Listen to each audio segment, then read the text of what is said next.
consumers in the GCC has changed, and the idea of delivery, what is being served to the consumer through the retail shelves is no more just about 1 or 2 touch points. It has diversified. And it has diversified how? So the distribution side of things have to take care of a lot of things. Firstly, affordability, consumers, their convenience, and obviously the margins for the retailers. So before we deep dive into the challenging aspects, let's do one quick question for each of you to kick off, and then we'll get into the more serious mode. So starting with Mark here, fresh functional dairy has very short lead times. So what's the constraint that most breaks the plan, and how are you engineering around it? Thank you. Well, as we all know, camel milk is a superfood, so we're right up there in functional dairy. I'm going to be very controversial. The most difficult thing in the whole fresh dairy is innovation.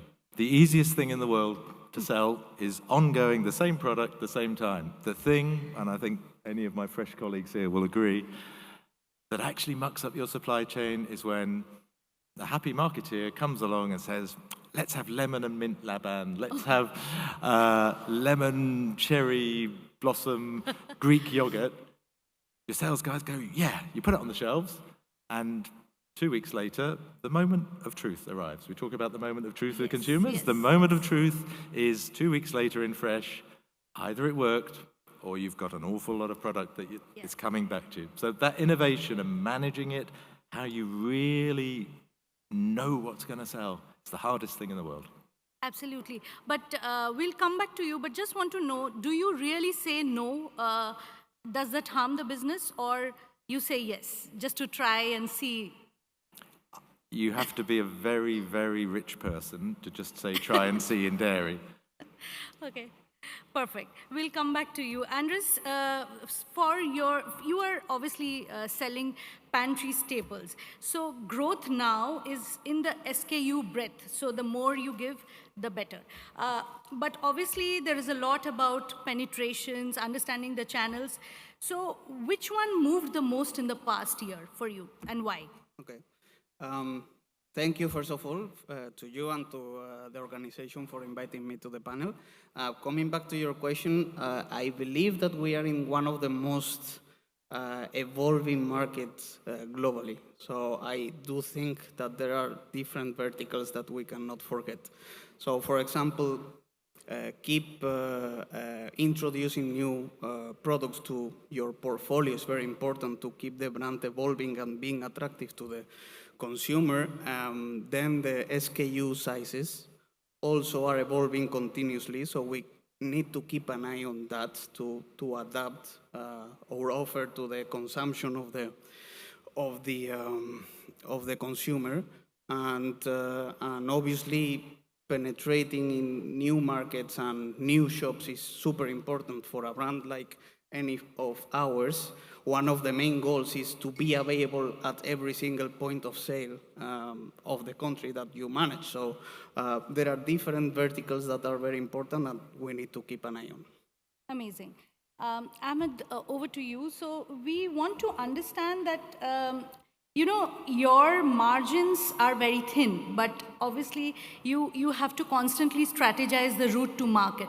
So what is that one route to market strategy that you have been very proud of, that you have brought in over the years, or probably in the last couple of years, that has actually been a game changer? Thank you. First of all, thank you very much for inviting me. A little bit of background about Berain. Berain is only a 10-year-old company in highly fragmented market of bottled water in Saudi Arabia. There's over 200 companies in that market. But in a very short period of time, it became a top 3 players, with the 2 other competitors being 50 years old.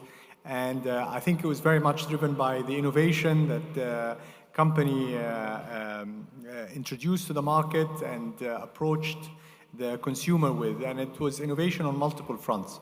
So on the product composition, there was a big focus on alkaline water, pH 8, which nobody in Saudi was focusing on when Berain was launched.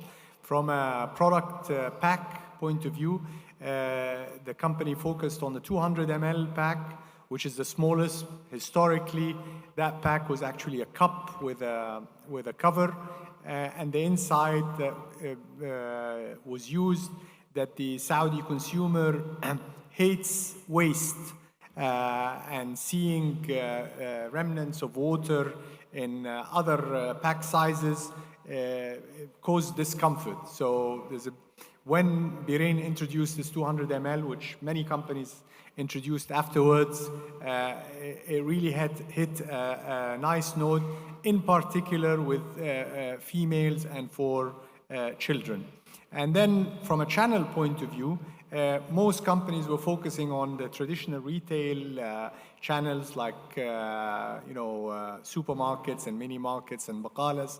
Berain focused on the direct-to-consumer and provided the best service, covering 42 cities around the kingdom, and taking the product all the way, to the third floor in an apartment building, even if there was no elevator. So really excelled at the service and was the first to introduce an app on which the consumer can order products.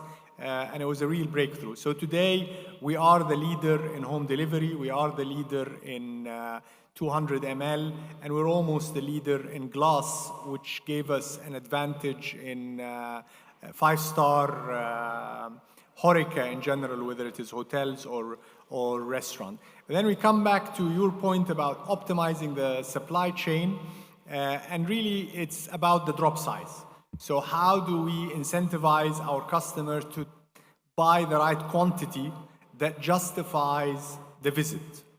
We know exactly what's the cost of the visit, and we know what is the ideal drop size to pay for it. Not every consumer or customer wants to order that drop size, but we try as much as possible to incentivize them to get to that drop size.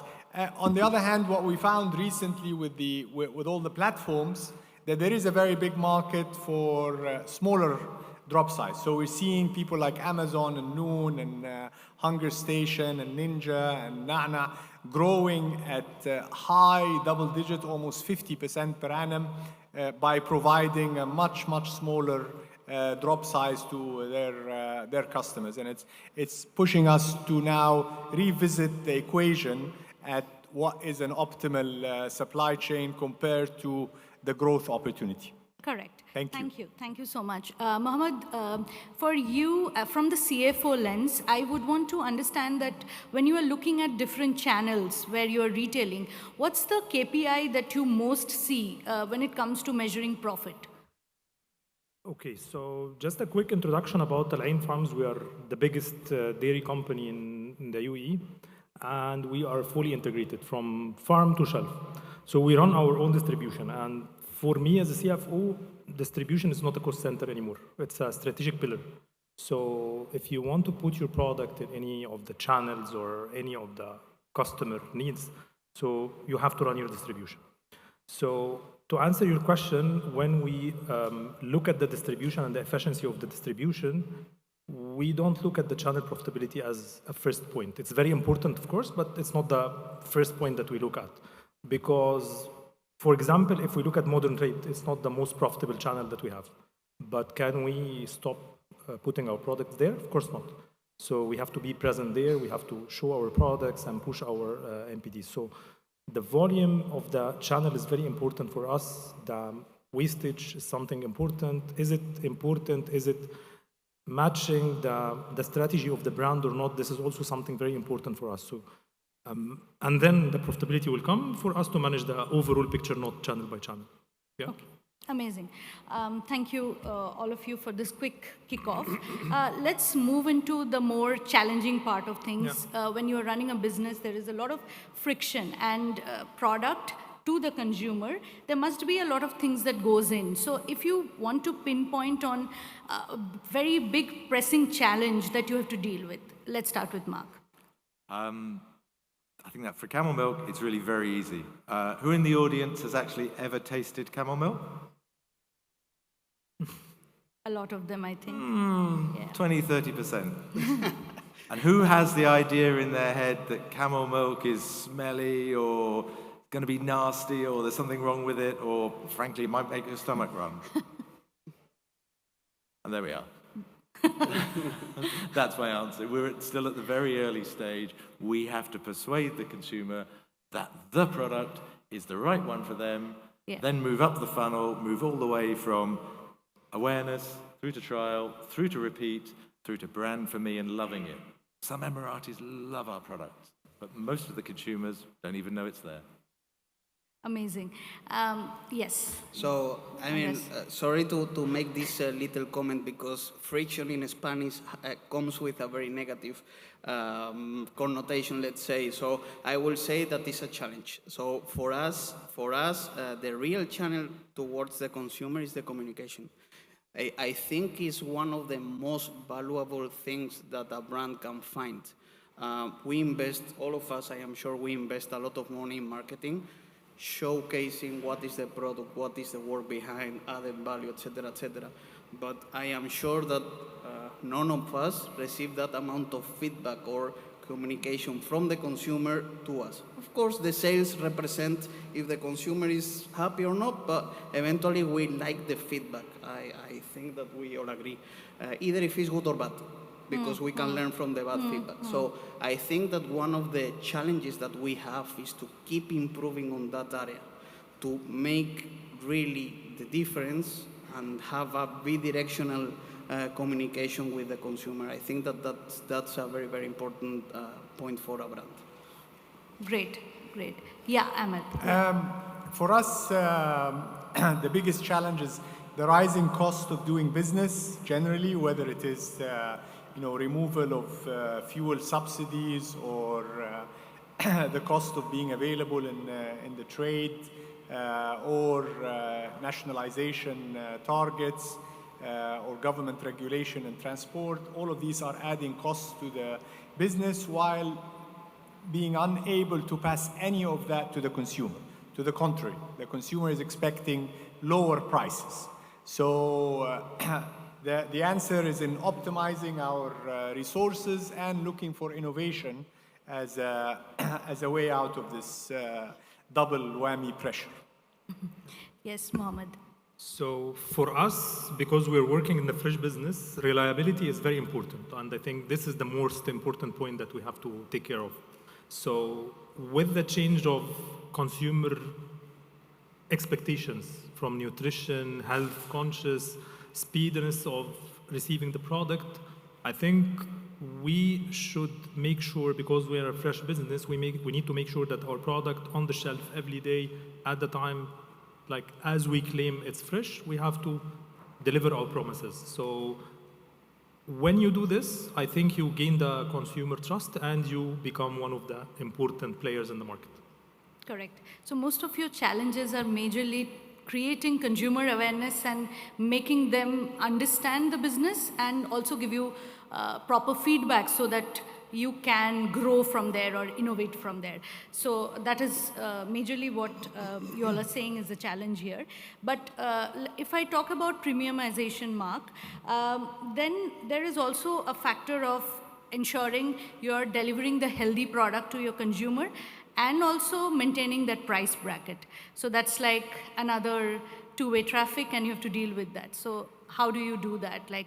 And also you have to maintain a certain level for your brand so that they aspire and you cannot be counted with the other brands. It has to be that premium tag. So maintaining that whole thing, that image, price, and also consumer expectations. How do you do that? I think you have to have a fundamental brand strategy that says we are a premium brand.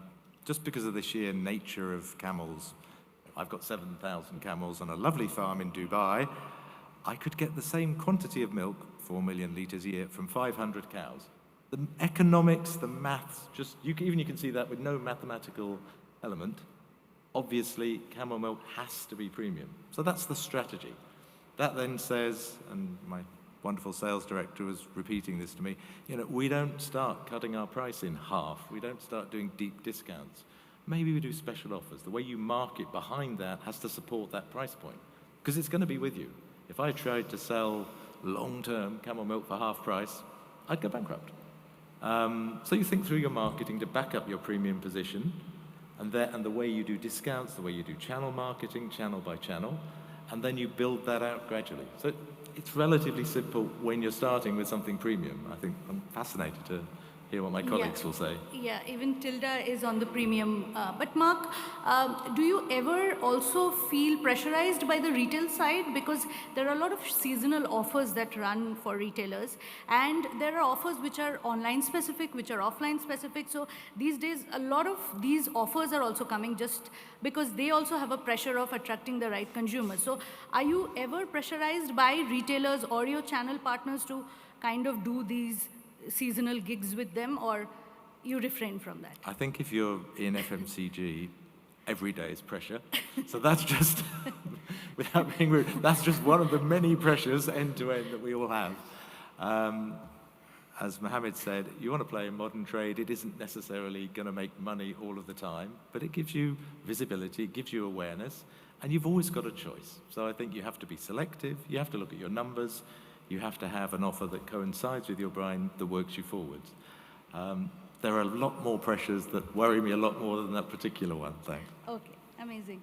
Andres, so you are working in the premium segment. You have already set that consumer expectation that Tilda is for premium customers.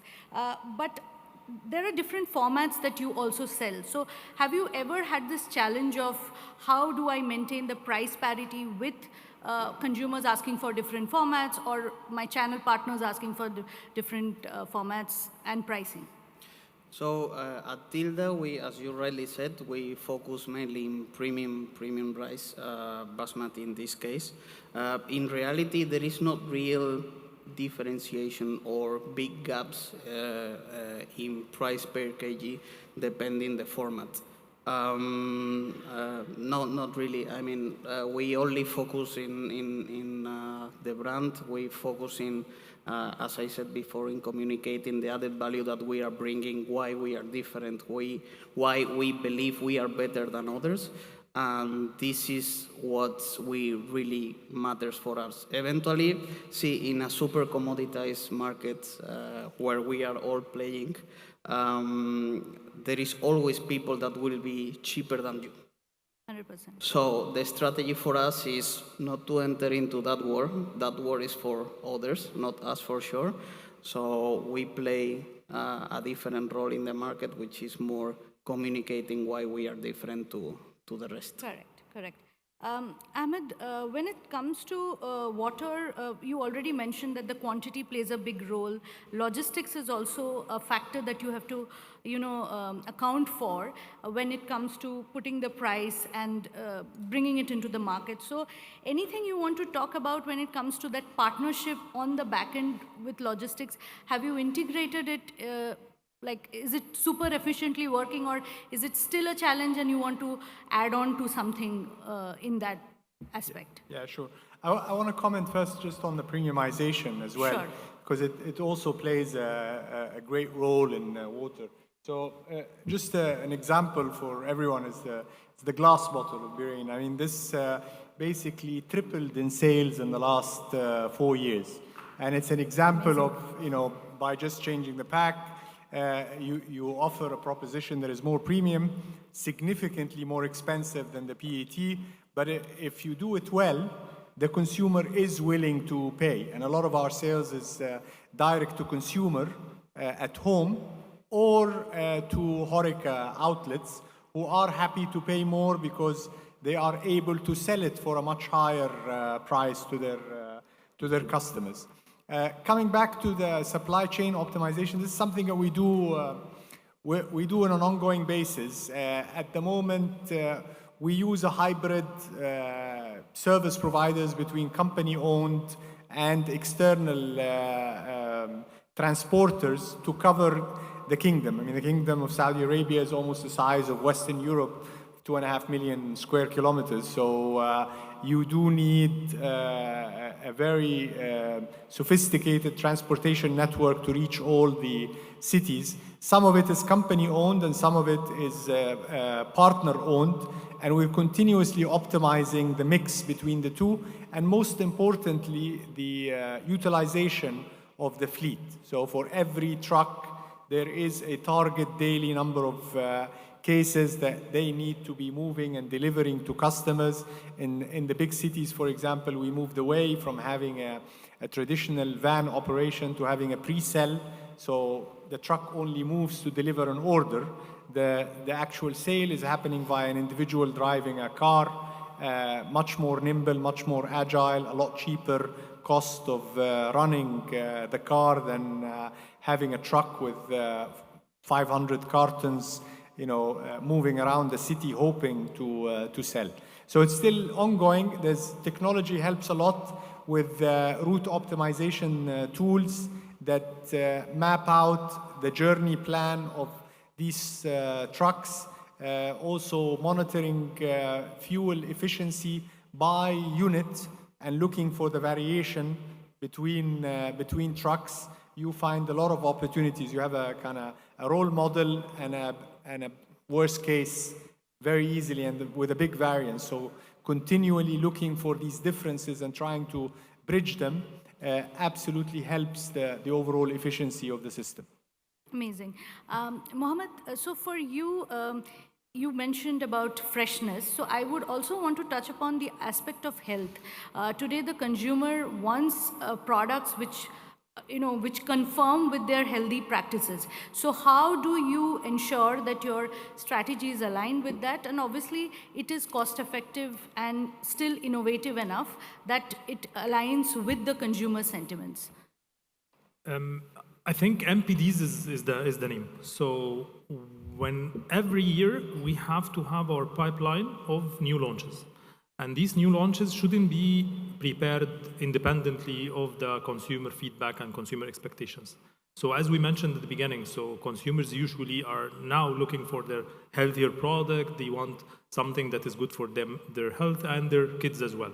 So this is the very important point while we're working on our strategy. And we decide based on this, what will be the new products and what will be the new trends happening in the market. Example, protein milk is happening now, trending, everyone's talking about. So this is something that we're very, very interested in. And also to touch base on the distribution part, because we own our distribution and because we are delivering to almost every shelf in UAE every day, more than 23,000 drop points. When you work on your MPDs, you don't have a restriction of are we going to match the customer expectations? Are we going to put the product in the right place or not? So I think it's a bigger cycle that we have to go through, starting from listening to consumer, what is the needs, to developing the product itself, and then deciding where I'm going to place this product and how I'm going to place it, and then monitor this after we launch. This is how we are drafting our strategy for all the new products. Amazing. Yeah. Mark, coming back to you, Ahmed mentioned about technology. That was my next thought for all of you. So how are you aligning with tech in your systems, in your back end and front end? And also because I think you're retailing online also, and Q-commerce is a growing space, and there are a lot of need coming from the retail side, a push. So how are you making the processes agile for your product on the back end? I think for us, it's a big advantage being a very small company. We can literally react to the point that, we get an order from Gibson's, it bounces off my email. So we're still at the stage, perhaps less technology-driven than we should be, but in terms of reactivity, our ability to choose, okay, we've got a bit of a stock problem, let's put a banner up on Amazon, let's put a banner up on Gibson's, let's drive things faster. I love that. That speed of reaction is wonderful for us as a business. Amazing. And I think you'll keep up with that. But does it ever bother you, like you're small and is it too intrusive, or you are enjoying this space like this? It's another tool. I love small companies and I love making small companies grow. So for me, it's a great thing. You're enjoying every phase of the growth. Yeah. Amazing. Andres, talking about channels, because you have different formats today. Supermarket, hypermarket, they're the gourmet hypermarkets today, the specialty ones, the niche ones, and obviously online. So, what has been the most awarding or I would say incremental, what has given you the most incremental growth in 2024, if you had to retrospect this year and the last year? So which format or which channel works best for you, if you have to talk about that? I think we need to look at them with a different optics. Eventually, retail or wholesaler is a channel that we have been always operating at. So growing there or decreasing there, I mean, eventually you follow a pattern. In general, we are doing well. We are growing in every market. Obviously, in every channel. Obviously, if you check on the online sales and numbers, our growth is quite, impressive because the base from where we are coming is very small. So to grow 200% is actually quite easy. So it depends. We focus, depending the channel, we have a different focus. For example, in retail or in wholesaler, we have obviously bigger packs, more traditional products, something that the people is more used to consume. And for example, in online channels, we focus more on the new developments, these microwavable rice that we have, something that can spark a little bit of interest or an impulse purchase, like, oh, this is new, let me try it also because it's coming home by a rider, So we have different strategies depending the channel, but frankly speaking, in general, I can say that we are doing a decent job at all of them. Okay. Moving on to Ahmed. I would want to know a little bit about collaboration, because collaboration is a big factor in Saudi today, and almost all coffee brands, almost all food brands are collaborating, bringing the Saudi sentiment out, the culture out. So collaboration is a big factor in the segment of customization, if I put it that way. So have you thought about that? Are you also looking at collaboration as a model of business, especially in the B2B space? Yeah. At the moment, our focus in building partnerships, hydration partnerships with different entities.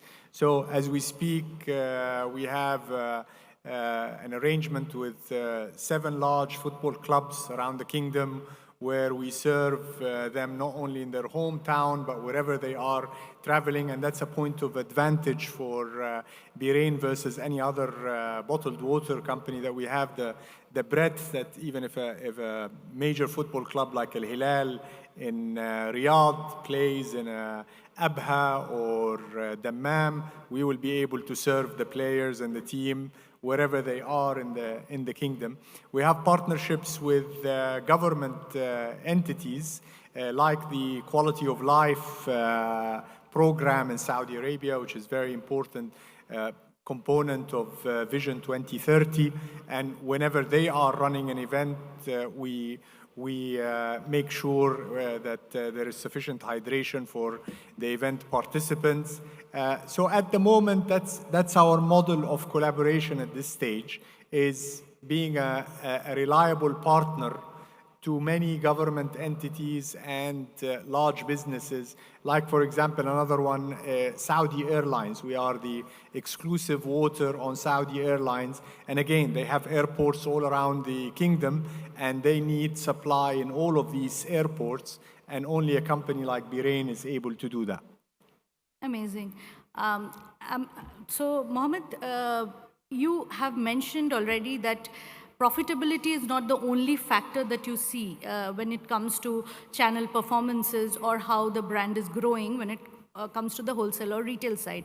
But as a CFO, there has to be a measurement that you always keep in mind when you are also looking at distribution for Allen. So what is the factors that you see and measure even if that's not ROI, inclusive, but which gives you that background that, okay, the business is profitable? Or how do you measure that as a CFO for the company? Okay, so if we are talking about overall performance of the business, when I look at the business profitability in specific, I look at the channel's profitability, but not in comparison to the other channels. So to be more specific, I have to make sure that we're not diluting our profitability year over year by channel. But I can accept that there will be some channels that are not profitable as the other channels. This is one of the things that I'm looking at. Secondly, I look usually at the volume performance. So the volume is growing organically, inorganically, things are moving in the right direction. This is something important for us. Lastly, I keep an eye on the returns or wastages. We are in a fresh product, so returns is giving me a very strong signal from the market. So sometimes the sales push a product in a channel just to deliver the target. And we need to make sure that we're not pushing this so hard. There is something that we need to watch out. So these are the three things that usually, if you ask me about performance of channel, these are the three things that comes to my mind. Amazing. So we are almost at the end, and before I open it up for the audience to ask you questions, one last question to wrap up here. We are talking about future of food. We are almost at the fag end of 2025. We are just stepping into 2026. We have discussed that consumer awareness is a factor that all of you are counting in, and you want to work towards that. But anything else in terms of technology, collaboration, pricing that you think is top of your mind for 2026 that you want to course correct, plan ahead, and take it from here and change the game in 2026? So starting with Mark. I think for us, 2026 has got to be the year of pushing the whole category. And we talked about collaborations earlier. For us, the category awareness, not just our brand awareness, is the first stage. We're so far behind a lot of the other categories. Everybody knows what rice is. Camel milk? What? That's that. So I'm hoping to actually work on category with the government, with some other partners, with maybe even competitors, to try and drive the thing forward. Amazing. Andres? So for us, 2026, we can consider that this is going to be a year of evolution and development. I think that in this environment that we are in, the whole GCC, where the economy is changing so much, the preferences of the consumer is changing and evolving so fast. They are demanding better, faster, and easier. I think that the brand has to look for that direction. And if I have a word to define how we see the 2026 is evolution. Amazing. Yes, Ahmed. Navigating the headwinds expected in 2026 from the point of view of rising cost and tougher competitive environment and less brand loyal consumer. And that happens basically the way we intend to do that is through innovation and diversification. And really sharp, keen eye on cost optimization. Lovely. Yes, Mohamad. So I'll not be able to pick one point because it's very difficult for me to pick, but I can put it in order. Especially next year for us is a year of stabilizing the business and the organization. We've been through a growth aggressive last couple of years, and we need to stabilize ourselves. So I would put technology number one. With all the advancement happening in the technology landscape currently, we have to be on top of this.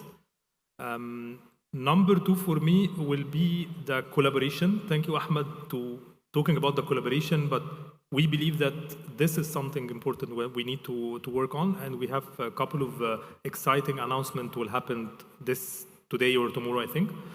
And last but not least, we're keeping an eye on the channel performance and the profitability is something very important for me personally.